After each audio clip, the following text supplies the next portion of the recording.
Hello, and today we're going to be doing Rich Dad, Poor Dad, Chapter 4, The History of Taxes and the Power of Corporations, Part 2.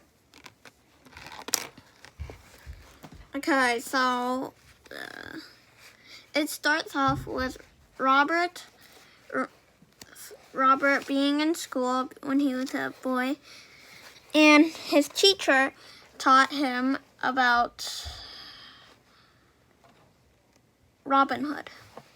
But when Robert told Rich Dad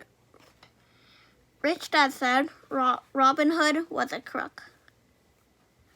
And so Rich Dad said, Robin Hood may be long gone, but his followers live on. I often still hear people say, why don't the rich pay for it? Or the rich should pay more in taxes and give it to the poor. And so Robert says, it is this Robin Hood fantasy or taking from the rich to give to the poor that has caused the most pain for the poor and the middle class. The reason the middle class is so heavily taxed is because of the Robin Hood ideal. The reality is that the rich are not taxed. It's the middle class, especially the educated upper income middle class, who pays for the poor. And the rich don't pay taxes because they have corporations.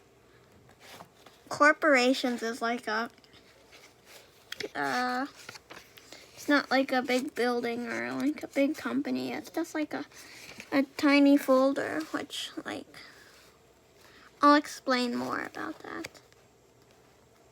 And so, Rich Dad explained to Robert and Mike that originally in England and America there were no taxes. Occasionally there are temporary taxes in order to pay for wars.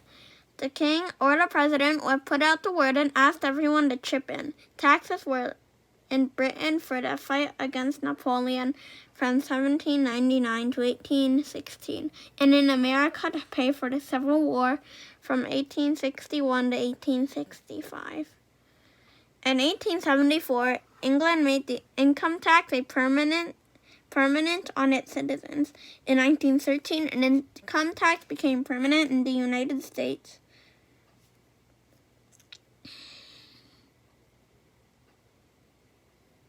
And then,